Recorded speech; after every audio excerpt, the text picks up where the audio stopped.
Distinguished speakers, ladies and gentlemen, at the outset, let me first warmly thank the Friedrich-Ebert-Stiftung for organizing this timely event and for inviting me to address you on this occasion.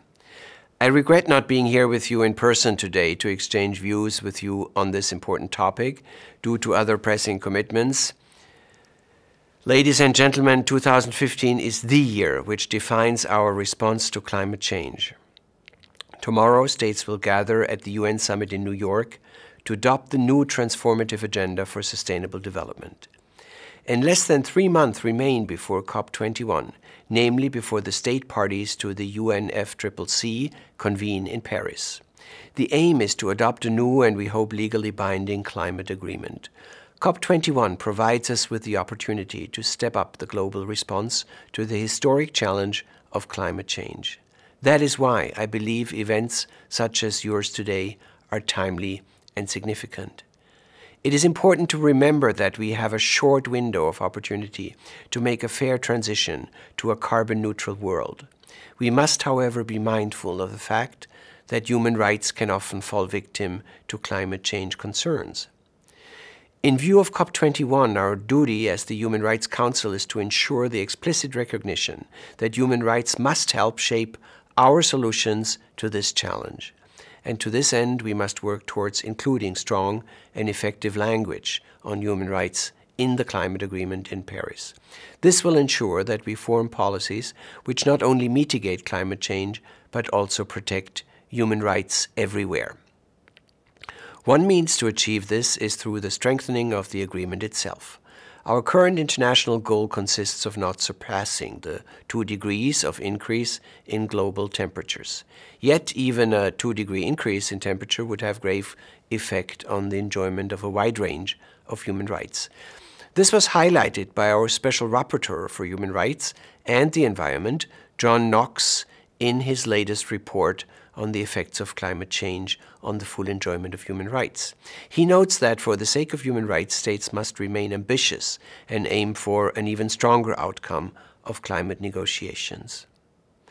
A second approach to ensure that the UNFCCC and climate change policies are informed by human rights perspectives is through joint initiatives, pledges, and through public commitments.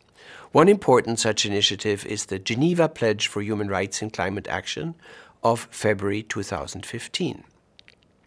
The Geneva Pledge has been adopted by 20 states, including Germany, and represents a commitment to enable meaningful collaboration between national climate and human rights experts.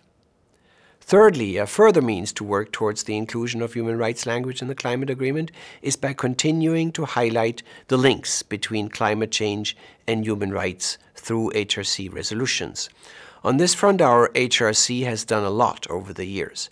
Historically, it has been concerned with the challenge of climate change already quite early in its work, namely since the first resolution on the topic, 7/23, which was adopted in 2008. From that time onwards, the Council has been consistently seized with the issue, in particular with regard to vulnerable groups. For example, HRC Resolution 26/27 and relevant reports of OHCHR stress that it is vulnerable groups that most acutely feel the negative impact of climate change. Those living in extreme poverty, migrants, women and children, people with disabilities, older persons, and many others. At the international level, this is the case with regard to climate vulnerable states.